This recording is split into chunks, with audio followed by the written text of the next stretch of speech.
Hello friends, welcome to knowledge centre. ഇന്ന് നമുക്ക് basic സയൻസിലെ ഒരു ചാപ്റ്റർ നോക്കാം. ഇന്ന് നമുക്ക് ബേസിക് സയൻസിലെ 5ാമത്തെ ചാപ്റ്റർ നോക്കാം, മൂലകങ്ങളും സംയുക്തങ്ങളും. മൂലകങ്ങളുടെ വർഗീകരണത്തെ പറ്റിയൊക്കെ ഡീറ്റെയിൽ ആയിട്ട് പറയുന്ന ഒരു ചാപ്റ്റർ ആണ്. നമുക്ക് ചുറ്റും കാണപ്പെടുന്ന വസ്തുക്കളെല്ലാം വ്യത്യസ്തങ്ങളായ തന്മാത്രകളാൽ നിർമ്മിക്കപ്പെട്ടവയാണെന്ന് അറിയാമല്ലോ.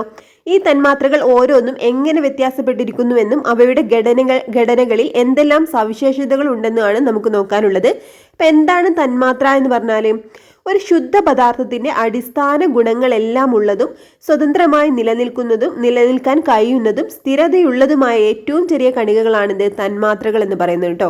അപ്പോൾ ഒരു ശുദ്ധ പദാർത്ഥത്തിന്റെ അടിസ്ഥാന ഗുണങ്ങളെല്ലാം ഉള്ളതും അതുപോലെ സ്വതന്ത്രമായി നിലനിൽക്കാൻ കഴിയുന്നതും സ്ഥിരതയുള്ളതുമായ ഏറ്റവും ചെറിയ കണികകളാണ് തന്മാത്രകൾ. അപ്പോൾ എന്തൊക്കെയാണ് ഒരു തന്മാത്രയുടെ സവിശേഷത? ഒരു ശുദ്ധ പദാർത്ഥത്തിന്റെ അടിസ്ഥാന ഗുണങ്ങളെല്ലാം ഉണ്ടാവും, അതുപോലെ തന്നെ എന്താണ്, സ്വതന്ത്രമായി നിൽക്കാൻ കഴിയും, സ്ഥിരതയും ഉണ്ടാവും അല്ലെ. ഇങ്ങനെയുള്ള ഏറ്റവും ചെറിയ കണികകളാണ് തന്മാത്രകൾ എന്ന് പറയുന്നത്. ഇനി പുതിയ തന്മാത്രകൾ എങ്ങനെയാണ് ഉണ്ടാവുന്നത്? രാസപ്രവർത്തനത്തിലൂടെയാണ് അല്ലെ. ഇത് മനസ്സിലാക്കാനായി നമുക്കിവിടെ ഒരു എക്സ്പെരിമെന്റ് കൊടുത്തിട്ടുണ്ട്. നന്നായി ഉരച്ച് വൃത്തിയാക്കിയ മഗ്നീഷ്യം റിബൺ കത്തിക്കുക. എന്താണ് നമുക്ക് നിരീക്ഷിക്കാൻ കഴിയുന്നത്? ഇങ്ങനെ കത്തിക്കുന്നതിന്റെ ഫലമായിട്ട് ഒരു വെളുത്ത പൊടിയാണ് ലഭിക്കുന്നത്. ഇതെന്താണ്? മഗ്നീഷ്യം ഓക്സിജനുമായിട്ട് പ്രവർത്തിച്ചുണ്ടായ മഗ്നീഷ്യം ഓക്സൈഡ് ആണ് ഈ ഒരു വെളുത്ത പൊടി. അപ്പോൾ കത്താൻ സഹായിക്കുന്ന വാതകമാണ് ഓക്സിജൻ, നമ്മൾ കഴിഞ്ഞ ചാപ്റ്ററിൽ പഠിച്ചിട്ടുണ്ട്. അപ്പോൾ മഗ്നീഷ്യം റിബൺ കത്തിക്കുമ്പോൾ എന്താണ്? മഗ്നീഷ്യം ഓക്സിജനുമായിട്ട് പ്രവർത്തിച്ച് മഗ്നീഷ്യം ഓക്സൈഡ് ആണ് ഉണ്ടാവുന്നത്. ഇത് പുതിയ തന്മാത്രകൾ ഉണ്ടാകുന്നതിൻ്റെ ഒരു ഉദാഹരണമാണ് കേട്ടോ. തന്മാത്രകൾ തമ്മിൽ രാസപ്രവർത്തനത്തിൽ ഏർപ്പെട്ട് പുതിയ തന്മാത്രകൾ ഉണ്ടാകുന്നു എന്നുള്ളതിന് ഒരു ഉദാഹരണമാണ് ഇവിടെ പറഞ്ഞിട്ടുള്ളത്. ഇതുപോലെ തന്മാത്രകളെ വിഘടിപ്പിച്ച് പുതിയ തന്മാത്രകൾ ഉണ്ടാക്കാൻ കഴിയുമോ? ഇനി അതാണ് നമുക്ക് നോക്കാനുള്ളത്. ഇത് കണ്ടെത്താനായിട്ട് ഇവിടെ ഒരു എക്സ്പെരിമെന്റ് കൊടുത്തിട്ടുള്ളത് നോക്കാം. ഈർപ്പരഹിതമായ ഒരു ബോയിലിംഗ് ട്യൂബിൽ അല്പം പഞ്ചസാര എടുക്കുക. ബോയിലിംഗ് ട്യൂബിന്റെ വായ്ഭാഗത്ത് ഒരു കഷ്ണം പഞ്ഞി വെക്കുക. ബോയിലിംഗ് ട്യൂബിനെ ഏതാനും മിനിറ്റുകൾ ശക്തിയായി ചൂടാക്കുക. എന്താണ് നിരീക്ഷിക്കാൻ കഴിയുന്നതെന്നാണ്. പഞ്ചസാര ചൂടാക്കിയപ്പോൾ കാർബണും ജലവുമാണ് കേട്ടോ ഇവിടെ ലഭിച്ചത്. അപ്പോൾ പഞ്ചസാര തന്മാത്രകളെ രാസപ്രവർത്തനത്തിലൂടെ വിഘടിപ്പിക്കാനാകുമെന്ന് ഈ ഒരു പരീക്ഷണത്തിലൂടെ നമ്മൾ മനസ്സിലാക്കി. ഇനി അടുത്തതായിട്ട് ഇവിടെ ഒരു എക്സ്പെരിമെന്റ് കൊടുത്തിട്ടുള്ളത്, ഒരു ടെസ്റ്റ് ട്യൂബിൽ അല്പം നേർപ്പിച്ച ഹൈഡ്രോക്ലോറിക് ആസിഡ് എടുത്ത് അതിലേക്ക് ഒരു ചെറിയ കഷ്ണം മഗ്നീഷ്യം ഇടുക. ടെസ്റ്റ് ട്യൂബിന്റെ വായ്ഭാഗത്ത് കത്തുന്ന ഒരു ചന്ദനത്തിരി കാണിക്കുക. എന്താണ് നിരീക്ഷിക്കാൻ കഴിയുന്നതെന്നാണ്. ഇവിടെ ഈ ഒരു രാസപ്രവർത്തനത്തിൽ മഗ്നീഷ്യം ക്ലോറൈഡും ഹൈഡ്രജൻ എന്നീ 2 വാതകങ്ങളാണ് ഉണ്ടാവുന്നത് കേട്ടോ. ഇവിടെ നടന്ന രാസപ്രവർത്തനം ഈ ഒരു ബോക്സിലാക്കി കൊടുത്തിട്ടുണ്ട്. മഗ്നീഷ്യം പ്ലസ് ഹൈഡ്രോക്ലോറിക് ആസിഡ് എന്താണ് ലഭിച്ചത്? മഗ്നീഷ്യം ക്ലോറൈഡും ഹൈഡ്രജനാണ്. ഈ ഒരു പരീക്ഷണത്തിലൂടെ ലഭിച്ച ഹൈഡ്രജൻ വാതകത്തെ ഈർപ്പരഹിതമായ മറ്റൊരു ടെസ്റ്റ് ട്യൂബിൽ ശേഖരിച്ച് ഇതിലേക്ക് കത്തുന്ന ഒരു ചന്ദനത്തിരി കാണിക്കുക. അപ്പൊ എന്താണ് നിരീക്ഷിക്കാൻ കഴിയുന്നതെന്നാണ്. ടെസ്റ്റ് ട്യൂബിന്റെ വശങ്ങളിലായിട്ട് ജലത്തുള്ളികൾ കാണാൻ പറ്റും. ഇതെങ്ങനെയാണ് വരുന്നത്? ഈ പരീക്ഷണത്തിൽ ഈർപ്പരഹിതമായ ടെസ്റ്റ് ട്യൂബിൽ ശേഖരിച്ച ഹൈഡ്രജൻ ഓക്സിജനുമായിട്ട് പ്രവർത്തിച്ച് ജലം ഉണ്ടാകുന്നുണ്ട്. ഇനി ഇവിടെ എന്താണ് ബോക്സ് കൊടുത്തിട്ടുള്ളത് നോക്കാം. ജലം ഒന്നിലധികം ഘടകങ്ങൾ ചേർന്ന പദാർത്ഥമാണെന്ന് തെളിയിച്ചത് ഹെൻറി കാവൻഡിഷ് ആണ്. ഹൈഡ്രജൻ വാതകത്തെ ഓക്സിജനിൽ ജ്വലിപ്പിച്ച് നടത്തിയ പരീക്ഷണമായിരുന്നു ജലത്തിന്റെ ഘടകങ്ങളെക്കുറിച്ചുള്ള അറിവിലേക്ക് ശാസ്ത്രലോകത്തെ നയിച്ചത്. അപ്പൊ ഹെൻറി കാവൻഡിഷ് ആണ് എന്ത്? ജലം ഒന്നിലധികം ഘടകങ്ങൾ ചേർന്ന പദാർത്ഥമാണെന്ന് തെളിയിച്ചത് ഹെൻറി കാവൻഡിഷ് ആണ്. അപ്പോൾ ഹൈഡ്രജൻ വാതകത്തെ ഓക്സിജനെ ജ്വലിപ്പിച്ച് നടത്തിയ പരീക്ഷണമായിരുന്നു ജലത്തിൻ്റെ ഘടകങ്ങളെക്കുറിച്ച് അറിവിലേക്ക് ശാസ്ത്രലോകത്തെ നയിച്ചത്. അപ്പോൾ ജലം ഒന്നിലധികം ഘടകങ്ങൾ ചേർന്ന പദാർത്ഥമാണെന്ന് തെളിയിച്ചത് ഹെൻറി കാവൻഡിഷ് ആണ് കേട്ടോ. ഇമ്പോർട്ടൻ്റ് ആണ്, നോട്ട് ചെയ്യണേ. ഇനി 1806 സർ ഹംഫ്രി ഡേവി ജലത്തിലൂടെ വൈദ്യുതി കടത്തിവിട്ടാൽ അതിനെ ഹൈഡ്രജനും ഓക്സിജനുമായി വിഘടിപ്പിക്കാമെന്ന് കണ്ടെത്തി. 1806 കേട്ടോ. സർ ഹംഫ്രി ഡേവിയാണ് ജലത്തിലൂടെ വൈദ്യുതി കടത്തിവിട്ടാൽ അതിനെ ഹൈഡ്രജനും ഓക്സിജനുമായിട്ട് വിഘടിപ്പിക്കാമെന്ന് കണ്ടെത്തിയത്. ആരാണ്? Sir Humphrey ഡേവിയാണ്. 1806 ഇത് ഇമ്പോർട്ടൻ്റ് ആണ് കേട്ടോ, നോട്ട് ചെയ്യണം കേട്ടോ. അടുത്ത ഹെഡിങ് ആണ് ആറ്റം. പദാർത്ഥങ്ങളെ വിഭജിക്കുമ്പോൾ ലഭിക്കുന്നതും പദാർത്ഥത്തിൻ്റെ അടിസ്ഥാന ഗുണങ്ങൾ ഉള്ളതുമായ ഏറ്റവും ചെറുതുമായ കണങ്ങളാണ് തന്മാത്രകൾ എന്ന് പറയുന്നത്. എന്നാൽ തന്മാത്രകളെ വീണ്ടും വിഭജിച്ചാലോ? തന്മാത്രകളെ വിഭജിക്കുമ്പോഴാണ് ആറ്റങ്ങൾ ലഭിക്കുന്നത്. അപ്പോൾ തന്മാത്രകളെ വിഭജിക്കുമ്പോൾ ആറ്റങ്ങൾ ലഭിക്കുന്നു. തന്മാത്രകൾ നിർമ്മിച്ചിരിക്കുന്നത് അതിസൂക്ഷ്മങ്ങളായ ആറ്റങ്ങൾ കൊണ്ടാണ്. പ്രപഞ്ചത്തിലെ എല്ലാ പദാർത്ഥങ്ങളും നിർമ്മിക്കപ്പെട്ടിരിക്കുന്നത് ആറ്റങ്ങൾ കൊണ്ടാണ്. അപ്പോൾ തന്മാത്രകൾ നിർമ്മിച്ചിരിക്കുന്നത് അതിസൂക്ഷ്മങ്ങളായ ആറ്റങ്ങൾ കൊണ്ടാണ്. പ്രപഞ്ചത്തിലുള്ള എല്ലാ പദാർത്ഥങ്ങളും നിർമ്മിക്കപ്പെട്ടിരിക്കുന്നത് ആറ്റങ്ങൾ കൊണ്ടാണ്. അപ്പോൾ തന്മാത്രകളെ വിഭജിക്കുമ്പോൾ ലഭിക്കുന്ന ഏറ്റവും ചെറിയ കണികകളാണ് എന്ത്? ആറ്റങ്ങൾ എന്ന് പറയുന്നത്. വിഭജിക്കാൻ കഴിയാത്ത എന്ന അർത്ഥമുള്ള ആറ്റമോസ് എന്ന ഗ്രീക്ക് പദത്തിൽ നിന്നാണ് ആറ്റം എന്ന വാക്കുണ്ടായത്. അപ്പോൾ ആറ്റമോസ് എന്ന വാക്കിനർത്ഥം എന്താണ്? വിഭജിക്കാൻ കഴിയാത്തതെന്നാണ്. ഇതൊരു ഗ്രീക്ക് വേർഡാണ് കേട്ടോ. ഈ ഒരു വേർഡിൽ നിന്നാണ് ആറ്റം എന്ന വാക്കുണ്ടായത്. എല്ലാ പദാർത്ഥങ്ങളും അവിഭാജ്യമായ സൂക്ഷ്മങ്ങളായ ആറ്റങ്ങൾ കൊണ്ട് നിർമ്മിതമാണ് എന്ന സിദ്ധാന്തം ഡെമോക്രീറ്റസ് ആണ് മുന്നോട്ട്. അപ്പോൾ എല്ലാ പദാർത്ഥങ്ങളും അവിഭാജ്യമായ സൂക്ഷ്മങ്ങളായ ആറ്റങ്ങൾ കൊണ്ടാണ് നിർമ്മിതമായത് എന്ന സിദ്ധാന്തം ഡെമോക്രീറ്റസ് ആണ് കേട്ടോ. ഈ ഒരു സിദ്ധാന്തത്തിന് ഉപജ്ഞാതാവ്.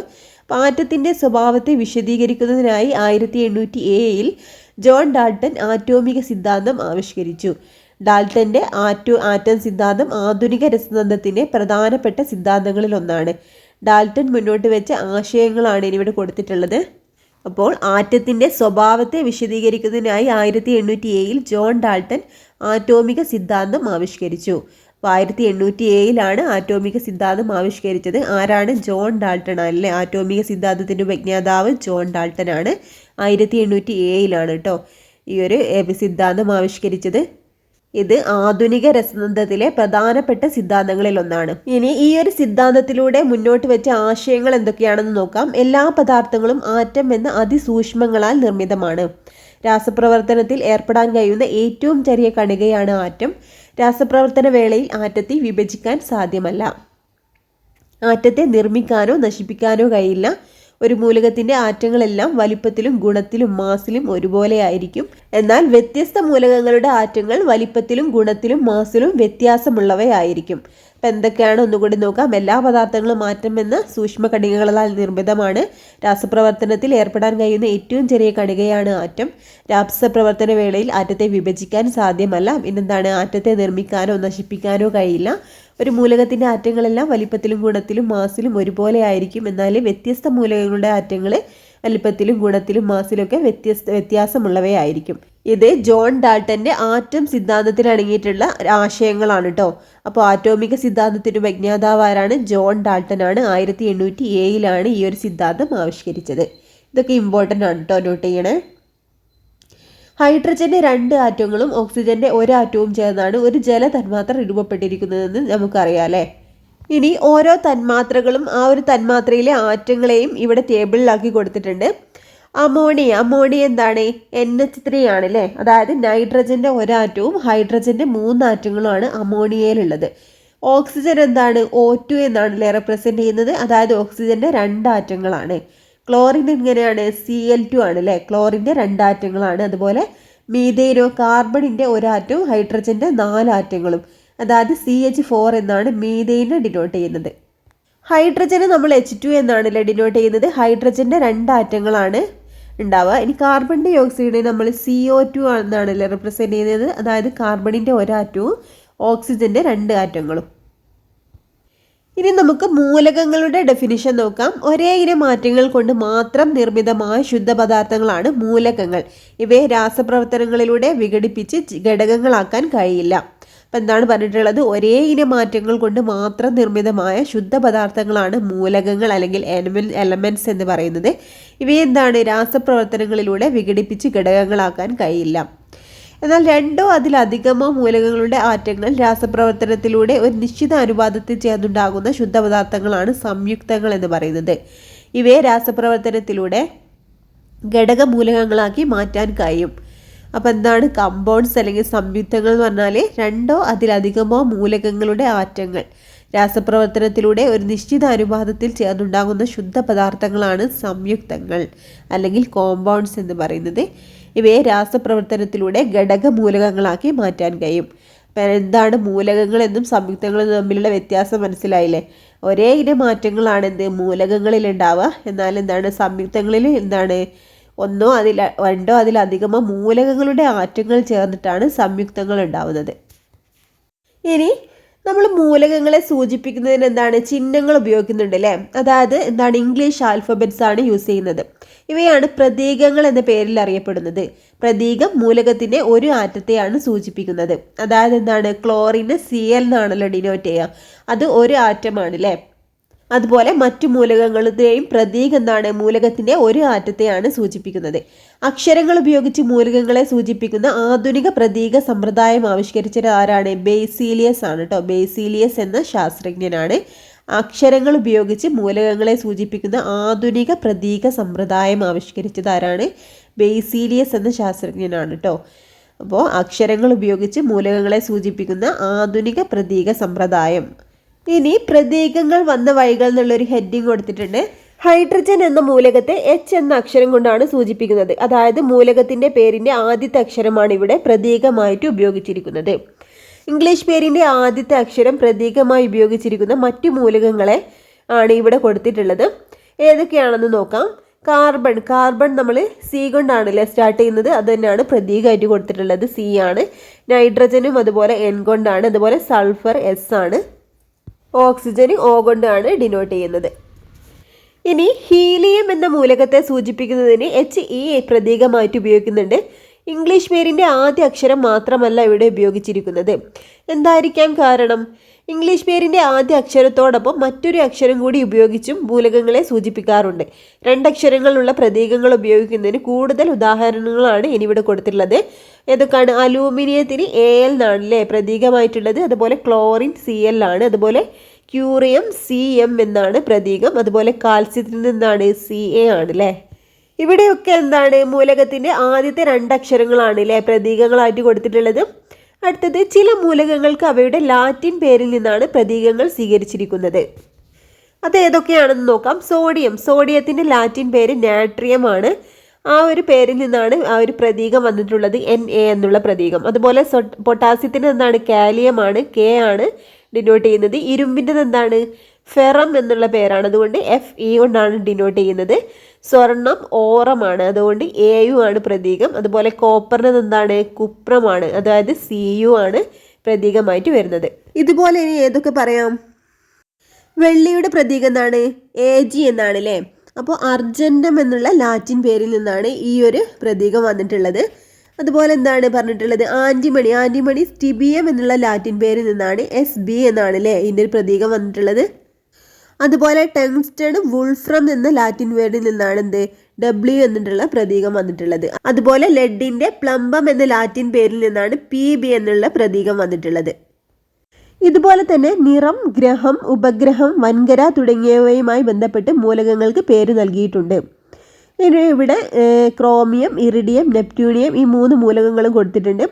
ഇവയുടെ ഈ ഒരു മൂലകങ്ങൾക്ക് പേര് വന്ന വഴികൾ കണ്ടെത്തൂ എന്ന് പറഞ്ഞിട്ടുണ്ട്. ക്രോമിയത്തിന് ക്രോം എന്ന നിറത്തിൽ നിന്നാട്ടോ ആ ഒരു പേര് ലഭിച്ചിട്ടുള്ളത്. അപ്പോൾ ക്രോം എന്ന് പറഞ്ഞ നിറത്തിൽ നിന്നാണ് ക്രോമിയം എന്നുള്ള മൂലകത്തിന് ആ ഒരു പേര് ലഭിച്ചിട്ടുള്ളത്. അടുത്തത് ഇറിഡിയം എങ്ങനെയാണ്? ഗ്രീക്കിലെ മഴവിൽ ദേവതയായ ഐറിസിൻ്റെ പേരിൽ നിന്നാണ് എന്ത്? ഇറിഡിയം എന്ന വാക്ക് രൂപപ്പെട്ടത്. മഴവിൽ ലോഹം എന്നറിയപ്പെടുന്ന ലോഹമാണ് ഇറിഡിയം. അടുത്തത് നെപ്റ്റ്യൂണിയം എങ്ങനെയാണ് വന്നത്? നെപ്റ്റ്യൂണിയം എന്ന പേര് നെപ്റ്റ്യൂൺ എന്ന ഗ്രഹത്തിൻ്റെ പേരിൽ നിന്നാണ് നെപ്റ്റ്യൂണിയം എന്ന പേര് വരുന്നത്. അടുത്ത ഹെഡിങ് ആണ് മൂലകങ്ങളുടെ വർഗീകരണം. ഒരു ലൈബ്രറിയിൽ പുസ്തകങ്ങൾ സൂക്ഷിച്ചതിൻ്റെ ചിത്രമാണ് ഇവിടെ കൊടുത്തിട്ടുള്ളത്. ലൈബ്രറിയിൽ എങ്ങനെയാണ് ബുക്സൊക്കെ സൂക്ഷിക്കുന്നത്? നോവലുകളും ലേഖനങ്ങളും അതുപോലെ കവിതകളൊക്കെ എന്താണ് തരംതിരിച്ചാണല്ലേ സൂക്ഷിക്കുന്നത്. അതുപോലെ തന്നെ മൂലകങ്ങളെയും ഇത്തരത്തിൽ വർഗീകരിച്ചിട്ടുണ്ട്. ഇതുവരെ കണ്ടെത്തിയിട്ടുള്ളത് 118 മൂലകങ്ങളാണ്. ഇവയിൽ പ്രകൃതിദത്തവും മനുഷ്യനിർമ്മിതവുമായ മൂലകങ്ങളുണ്ട്. ഓരോ മൂലകങ്ങളെയും അവയുടെ സംയുക്തങ്ങളെയും കുറിച്ച് പ്രത്യേകമായി പഠിക്കുക വളരെ പ്രയാസമാണ്. സമാന ഗുണങ്ങളുള്ള മൂലകങ്ങളെ വർഗീകരിച്ച് ക്രമപ്പെടുത്തിയാൽ പഠനം എളുപ്പമാകും. അപ്പോൾ ഇതുവരെ കണ്ടെത്തിയത് 118 മൂലകങ്ങളാണ് കേട്ടോ. ഇവയിൽ പ്രകൃതിദത്ത മൂലകങ്ങളുണ്ട്, അതുപോലെ മനുഷ്യനിർമ്മിതമായിട്ടുള്ള മൂലകങ്ങളുണ്ട്. ഈ ഓരോ മൂലകങ്ങളെയും അവയുടെ സംയുക്തങ്ങളെയൊക്കെ കുറിച്ച് പ്രത്യേകമായിട്ട് പഠിക്കുക എന്ന് പറഞ്ഞാൽ വളരെ പ്രയാസമുള്ള കാര്യമാണ്. അതുകൊണ്ട് തന്നെ എന്താണ് സമാന ഗുണങ്ങളുള്ള മൂലകങ്ങളെ വർഗീകരിച്ച് ക്രമപ്പെടുത്തിയാൽ പഠനം എളുപ്പമാകും. ഇത്തരത്തിൽ മൂലകങ്ങളെയെല്ലാം വർഗീകരിച്ച് ക്രമപ്പെടുത്തിയ പട്ടികയാണെന്ത്? ആവർത്തന പട്ടിക അല്ലെങ്കിൽ പീരിയോഡിക് ടേബിൾ എന്ന് പറയുന്നത് കേട്ടോ. ഇങ്ങനെ മൂലകങ്ങളെല്ലാം വർഗീകരിച്ച് ഒരേ സ്വഭാവം, ഓരോ സമാന ഗുണങ്ങളുള്ള മൂലകങ്ങളൊക്കെ വർഗീകരിച്ച് ക്രമപ്പെടുത്തിയ പട്ടികയാണിത് ആവർത്തന പട്ടിക അല്ലെങ്കിൽ പീരിയോഡിക് ടേബിൾ എന്ന് പറയുന്നത്. ഇവിടെ ആവർത്തന പട്ടിക കൊടുത്തിട്ടുണ്ട്. എന്തൊക്കെയാണ് സൂചനകൾ തന്നിട്ടുള്ളത്? വാതകങ്ങൾ, അതുപോലെ ദ്രാവകങ്ങൾ, കൃത്രിമ മൂലകങ്ങൾ, ഇവയെ നമുക്ക് മനസ്സിലാകാൻ വേണ്ടി ഓരോന്നും വ്യത്യസ്ത കളറിലാണ് കൊടുത്തിട്ടുള്ളത്. അപ്പോൾ ഇതുവരെ കണ്ടെത്തിയിട്ടുള്ള 118 മൂലകങ്ങളും ഈ ഒരു പട്ടികയിൽ ഉൾപ്പെടുത്തിയിട്ടുണ്ട്. മൂലക വർഗീകരണത്തിനുള്ള ആദ്യകാല ശ്രമങ്ങൾ എന്ന് കൊടുത്തിട്ടുണ്ട്. നിരവധി ശാസ്ത്രജ്ഞരുടെ ശ്രമഫലമായാണ് നാം ഇന്ന് ഉപയോഗിക്കുന്ന ആധുനിക ആവർത്തന പട്ടികയിലേക്ക് എത്തിച്ചേർന്നിട്ടുള്ളത്. മൂലക വർഗീകരണത്തിന്റെ ആദ്യകാലത്തെ വിവിധ ശാസ്ത്രജ്ഞരുടെ സംഭാവനകളാണ് ഇന്നിവിടെ കൊടുത്തിട്ടുള്ളത്. ആദ്യം തന്നെ അന്റോയിൻ ലാവോസിയ. മൂലക വർഗീകരണത്തിലുള്ള ആദ്യകാല ശ്രമങ്ങൾ നടത്തിയവരിൽ ഒരാളാണ് ലാവോസിയ. അദ്ദേഹം അന്ന് അറിയപ്പെട്ടിരുന്ന മൂലകങ്ങളെ ലോഹങ്ങൾ, അലോഹങ്ങൾ എന്നിങ്ങനെ വർഗീകരിച്ചു. അപ്പോൾ മൂലകങ്ങളെ ലോഹങ്ങൾ, അലോഹങ്ങൾ എന്നിങ്ങനെ വർഗീകരിച്ചത് ആരാണ്? അന്റോയിൻ ലാവോസിയ കേട്ടോ. മൂലക വർഗീകരണത്തിനുള്ള തുടക്കമിട്ടത് ആരാണ്? അന്റോയിൻ ലാവോസിയാണ്. ഇദ്ദേഹം എന്താണ് ചെയ്തത്? മൂലകങ്ങളെ ലോഹങ്ങൾ, അലോഹങ്ങൾ എന്നിങ്ങനെ വർഗീകരിച്ചു. ഇനി അടുത്തത് എന്താണ്? ഡൊബേറൈനർ ആണ് കേട്ടോ. മൂലകങ്ങളെ സമാന ഘടകങ്ങളുള്ള 3 വീതമുള്ള ഗ്രൂപ്പുകളാക്കി തിരിക്കുകയാണ് ചെയ്തത് ഡൊബേറൈനർ. ഈ ഗ്രൂപ്പുകളെ ത്രികങ്ങൾ അല്ലെങ്കിൽ ട്രയാഡ്സ് എന്ന പേരിൽ അറിയപ്പെട്ടു. ത്രികങ്ങളിൽ മധ്യത്തിലുള്ള മൂലകത്തിന്റെ ആറ്റോമിക മാസ് മറ്റു 2 മൂലകങ്ങളുടെ ആറ്റോമിക മാസിന്റെ ഏകദേശ ശരാശരിയാണെന്ന് അദ്ദേഹം സ്ഥാപിച്ചു. അപ്പോൾ ഡൊബേറൈനറുടെ വർഗീകരണം എങ്ങനെയായിരുന്നു? മൂലകങ്ങളെ സമാന ഗുണങ്ങളുള്ള 3 വീതമുള്ള ഗ്രൂപ്പുകളാക്കി തിരിച്ചു. ഈ ഗ്രൂപ്പുകളെ ത്രികങ്ങൾ അല്ലെങ്കിൽ ട്രയാഡ്സ് എന്ന പേരിൽ അറിയപ്പെട്ടു. അപ്പോൾ ത്രികങ്ങളിൽ മധ്യത്തിലുള്ള മൂലകത്തിന്റെ ആറ്റോമിക മാസ് എങ്ങനെയായിരുന്നു? മറ്റ് 2 മൂലകങ്ങളുടെ ആറ്റോമിക മാസിന്റെ ഏകദേശ ശരാശരി ആയിരുന്നു. അപ്പം എന്താണ് പറഞ്ഞിട്ടുള്ളത്? മധ്യത്തിലുള്ള മൂലകത്തിന്റെ ആറ്റോമിക മാസ് മറ്റ് 2 മൂലകങ്ങളുടെ ആറ്റോമിക മാസിന്റെ ഏകദേശ ശരാശരിയാണെന്ന് ഇദ്ദേഹം സ്ഥാപിച്ചു. എന്നാൽ ഈ ഒരു വർഗീകരണത്തിന്റെ പോരായ്മ എന്തായിരുന്നു? ഏതാനും മൂലകങ്ങളെ മാത്രമാണ് ഈ ഒരു രീതിയിൽ ഇദ്ദേഹത്തിന് വർഗീകരിക്കാൻ കഴിയുന്നത്. അപ്പോൾ മൂലകങ്ങളെ ത്രികങ്ങളാക്കി വർഗീകരിച്ചത് ആരാണ്? ഡൊബേറൈനർ ആണ്. അതിന്റെ എക്സാമ്പിൾസ് ആട്ടോ ഇവിടെ കൊടുത്തിട്ടുള്ളത്. ലിഥിയം, അതുപോലെ സോഡിയം, പൊട്ടാസ്യം ഒക്കെ. അതായത് സോഡിയത്തിന്റെ ആറ്റോമിക മാസ് എന്താണ്? അതായത് പൊട്ടാസ്യം, ലിഥിയം എന്നീ 2 മൂലകത്തിന്റെയും ആറ്റോമിക മാസിന്റെ ശരാശരിയാണ് കേട്ടോ. അടുത്തത് എന്താണ്? മൂലകങ്ങളെ ആറ്റോമിക മാസിന്റെ ആരോഹണ ക്രമത്തിൽ വിന്യസിക്കുമ്പോൾ 8ാമത് വരുന്ന ഓരോ മൂലകവും ഗുണങ്ങളിൽ ആദ്യത്തേതിന്റെ ആവർത്തനമാണെന്ന് ന്യൂലാൻസ് കണ്ടെത്തി. ഇതിനെ സംഗീതത്തിലെ സപ്തസ്വരങ്ങളുമായി അദ്ദേഹം താരതമ്യം ചെയ്തു. അപ്പോൾ ന്യൂലാൻസിന്റെ വർഗീകരണം എങ്ങനെയായിരുന്നു? മൂലകങ്ങളെ ആറ്റോമിക മാസിന്റെ ആരോഹണ ക്രമത്തിലാണ് ഇദ്ദേഹം വിന്യസിച്ചത്. ഇങ്ങനെ വിന്യസിക്കുമ്പോൾ 8ാമത് വരുന്ന ഓരോ മൂലകവും ഗുണങ്ങളിൽ എന്താണ്? ആദ്യത്തേതിന്റെ ആവർത്തനമാണെന്ന് ഇദ്ദേഹം ന്യൂലാൻസ് കണ്ടെത്തി.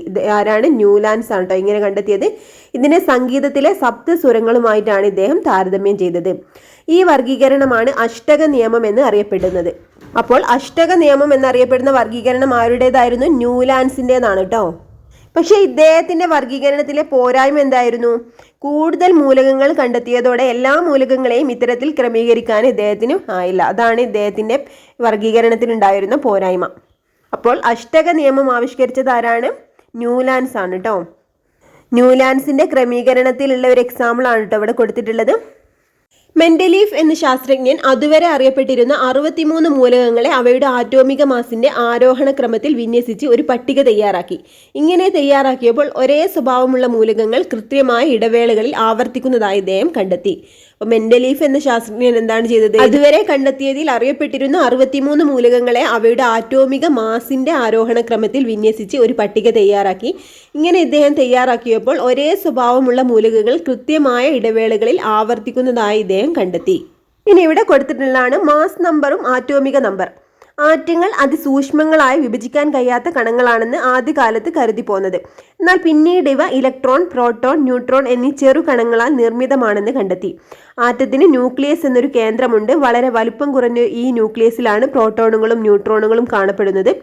ഇലക്ട്രോണുകൾ ന്യൂക്ലിയസിന് ചുറ്റും കാണപ്പെടുന്നു. പ്രോട്ടോണുകളുടെ ചാർജ് പോസിറ്റീവും ഇലക്ട്രോണുകളുടെ ചാർജ് നെഗറ്റീവുമാണ്. ചാർജ് ഇല്ലാത്ത കണമാണ് ന്യൂട്രോൺ. അപ്പോൾ ആദ്യകാലങ്ങളിൽ ആറ്റങ്ങൾ അതിസൂക്ഷ്മങ്ങളായ വിഭജിക്കാൻ കഴിയാത്ത കണങ്ങളാണെന്നാണ് കരുതി പോന്നത്. എന്നാൽ പിന്നീടാണ് ഇവ ഇലക്ട്രോൺ, പ്രോട്ടോൺ, ന്യൂട്രോൺ എന്നീ ചെറു കണങ്ങളാൽ നിർമ്മിതമാണെന്ന് കണ്ടെത്തിയത്. ആറ്റത്തിന് ന്യൂക്ലിയസ് എന്നൊരു കേന്ദ്രമുണ്ടെന്നും അതുപോലെ വളരെ വലിപ്പം കുറഞ്ഞ ഈ ന്യൂക്ലിയസിലാണ് പ്രോട്ടോണുകളും ന്യൂട്രോണുകളും കാണപ്പെടുന്നതെന്നും ഇലക്ട്രോണുകൾ ന്യൂക്ലിയസിന് ചുറ്റും കാണപ്പെടുന്നു. പ്രോട്ടോണുകളുടെ ചാർജ് പോസിറ്റീവും ഇലക്ട്രോണുകളുടെ ചാർജ് നെഗറ്റീവുമാണ്. ഇനി എന്താണ്? ചാർജ് ഇല്ലാത്ത കണമാണ് ന്യൂട്രോൺ. ഇത്രയും കാര്യങ്ങൾ പിന്നീടാണ് കണ്ടെത്തിയത്. ഒരു ആറ്റത്തിലെ പ്രോട്ടോണുകളുടെ എണ്ണം അതിൻ്റെ ആറ്റോമിക നമ്പറായിട്ട് പരിഗണിക്കുന്നു. ഒരു ആറ്റത്തിലെ പ്രോട്ടോണുകളുടെ എണ്ണമാണ് അതിൻ്റെ ആറ്റോമിക നമ്പർ കേട്ടോ. പ്രോട്ടോണുകളുടെയും ന്യൂട്രോണുകളുടെയും ആകെ എണ്ണമാണ് മാസ് നമ്പർ. ഒരാറ്റത്തിലെ പ്രോട്ടോണുകളുടെ എണ്ണം ഇലക്ട്രോണുകളുടെ എണ്ണത്തിന് തുല്യമായിരിക്കും. അപ്പോൾ ആറ്റോമിക നമ്പർ എന്താണ്? ഒരു ആറ്റത്തിലെ പ്രോട്ടോണുകളുടെ എണ്ണമാണ് കേട്ടോ ആറ്റോമിക നമ്പർ. എന്നാൽ മാസ് നമ്പർ എന്താണ്? പ്രോട്ടോണുകളുടെയും ന്യൂട്രോണുകളുടെയും ആകെ എണ്ണമാണ് മാസ് നമ്പർ. ഒരാറ്റത്തിലെ പ്രോട്ടോണുകളുടെ എണ്ണം ഇലക്ട്രോണുകളുടെ എണ്ണത്തിന് തുല്യമായിരിക്കും. അതായത് ഒരു ആറ്റത്തിലെ പ്രോട്ടോണുകളുടെ എണ്ണം ഇലക്ട്രോണുകളുടെ എണ്ണത്തിന് തുല്യമായിരിക്കും. അതായത് പ്രോട്ടോണുകളും ന്യൂട്രോണുകളുടെ എണ്ണത്തിൽ ഈക്വൽ ആയിരിക്കും. ഇനി മെൻഡലീഫിൻ്റെ ആവർത്തന നിയമം അല്ലെങ്കിൽ പീരിയോഡിക് ലോ എന്താണെന്ന് നോക്കാം. മൂലകങ്ങളുടെ രാസഭൗതിക ഗുണങ്ങൾ അവയുടെ ആറ്റോമിക മാസിന്റെ ആവർത്തന ഫലങ്ങളാണെന്നാണ് മെൻഡലീഫ് പറഞ്ഞിട്ടുള്ളത്. മൂലകങ്ങളുടെ രാസഭൗതിക ഗുണങ്ങൾ അവയുടെ ആറ്റോമിക മാസിന്റെ ആവർത്തന ഫലങ്ങളാണ്. അപ്പോൾ ആറ്റോമിക മാസുമായിട്ട് ബന്ധപ്പെടുത്തിയിട്ടാണ് ഇദ്ദേഹം പറഞ്ഞിട്ടുള്ളത്. മൂലകങ്ങളുടെ രാസഭൗതിക ഗുണങ്ങൾ അവയുടെ ആറ്റോമിക മാസിന്റെ ആവർത്തന ഫലങ്ങളാണ്.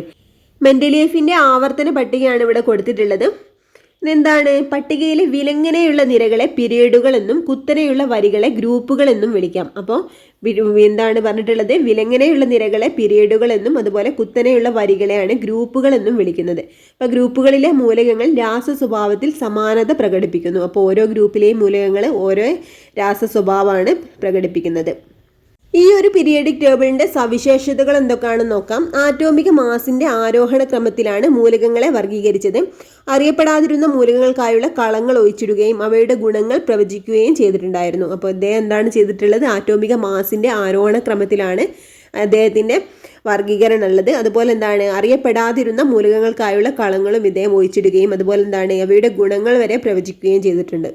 അപ്പോൾ സമാന ഗുണങ്ങൾ ഉള്ള മൂലകങ്ങൾ ഒരേ ഗ്രൂപ്പിൽ വരത്തക്ക വിധം വർഗീകരിച്ചത് മൂലകങ്ങളെയും അവയുടെ സംയുക്തങ്ങളെയും കുറിച്ചുള്ള പഠനം എളുപ്പമാക്കി. അപ്പോൾ സമാന ഗുണങ്ങളുള്ള മൂലകങ്ങൾ അദ്ദേഹം ഒരേ ഗ്രൂപ്പിൽ വരത്തക്ക വിധമാണ് വർഗീകരിച്ചിട്ടുള്ളത്. അപ്പോൾ ഇതെന്താണ് മൂലകങ്ങളെയും അവയുടെ സംയുക്തങ്ങളെയൊക്കെ കുറിച്ചുള്ള പഠനം എളുപ്പമാക്കി. ആറ്റോമിക മാസിന്റെ ആരോഹണ ക്രമം എല്ലായിടത്തും കൃത്യമായി പാലിക്കപ്പെടുന്നില്ല. ഹൈഡ്രജന് കൃത്യമായ സ്ഥാനം നൽകാനും ഇദ്ദേഹത്തിന് കഴിഞ്ഞില്ല. അപ്പം എന്തൊക്കെയായിരുന്നു ഇതിൻ്റെ പോരായ്മകൾ ഉണ്ടായിരുന്നത്? ആറ്റോമിക മാസിന്റെ ആരോഹണ ക്രമം എല്ലായിടത്തും കൃത്യമായിട്ട് പാലിക്കപ്പെട്ടിരുന്നില്ല. അതുപോലെ തന്നെ എന്താണ് ഹൈഡ്രജന് കൃത്യമായിട്ടുള്ളൊരു സ്ഥാനം നൽകാനും ഈ ഒരു വർഗീകരണത്തിലൂടെ ഇദ്ദേഹത്തിന് കഴിഞ്ഞില്ല. ഗുണങ്ങളിൽ വളരെയധികം വ്യത്യാസമുള്ള മൂലകങ്ങളെ ഒരേ ഗ്രൂപ്പിൽ ഉൾപ്പെടുത്തേണ്ടിയും വന്നു. പിന്നെന്താണ് ഗുണങ്ങളിൽ വളരെയധികം വ്യത്യാസമുള്ള മൂലകങ്ങളെ ഒരേ ഗ്രൂപ്പിൽ തന്നെ ഉൾപ്പെടുത്തേണ്ടിയും വന്നു. അപ്പോൾ എന്തൊക്കെയായിരുന്നു പോരായ്മകൾ ഒന്നുകൂടി നോക്കാം. ആറ്റോമിക മാസിന്റെ ആരോഹണക്രമം എല്ലായിടത്തും കൃത്യമായിട്ട് പാലിക്കപ്പെടാൻ കഴിഞ്ഞില്ല. അതുപോലെ ഹൈഡ്രജന് കൃത്യമായ സ്ഥാനം നൽകാൻ കഴിഞ്ഞില്ല. അതുപോലെ ഗുണങ്ങളിൽ വളരെയധികം വ്യത്യാസമുള്ള മൂലകങ്ങളെ ഒരേ ഗ്രൂപ്പിൽ ഉൾപ്പെടുത്തേണ്ടിയും വന്നു. ഇതൊക്കെ ഇമ്പോർട്ടൻ്റ് ആണ് കേട്ടോ, പ്രസ്താവനയായിട്ട് ചോദിക്കാൻ സാധ്യതയുണ്ട്, നോട്ട് ചെയ്തോ. ഇനി മെൻഡലിയേഫ് 1869 ആവർത്തന പട്ടിക രൂപീകരിച്ചപ്പോൾ ആറ്റത്തിന്റെ ഘടനയെക്കുറിച്ചോ അതിലെ മൗലിക കണങ്ങളെക്കുറിച്ചോ കൂടുതൽ അറിവ് ഉണ്ടായിരുന്നില്ല. എന്നാൽ പിന്നീട് പുതിയ കണ്ടെത്തലുകളുടെ അടിസ്ഥാനത്തിൽ മൂലകങ്ങളുടെ ഗുണങ്ങൾ ആറ്റോമിക നമ്പറിനെ ആശ്രയിച്ചിരിക്കുന്നുവെന്ന് ഹെൻറി മോസ്ലി കണ്ടെത്തി.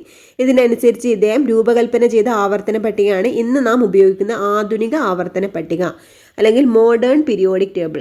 അപ്പം മെൻഡലിയേഫ് 1869 ആവർത്തന പട്ടിക രൂപീകരിച്ചത്. അപ്പോൾ വർഷം നോട്ട് ചെയ്യട്ടോ, 1869 മെൻഡലിയേഫ് ആവർത്തന പട്ടിക രൂപീകരിച്ചത്. ഇദ്ദേഹം എന്താണ് ആറ്റോമിക മാസിന്റെ ആരോഹണ ക്രമത്തിലായിരുന്നു അല്ലേ. എന്താണ് അന്ന് അദ്ദേഹത്തിന് അതിലെ മൗലിക കണങ്ങളെക്കുറിച്ചോ കൂടുതൽ അറിവുണ്ടായിരുന്നില്ല, അതിലെ ഘടനയെക്കുറിച്ചൊന്നും കൂടുതൽ അറിവുണ്ടായിരുന്നില്ല.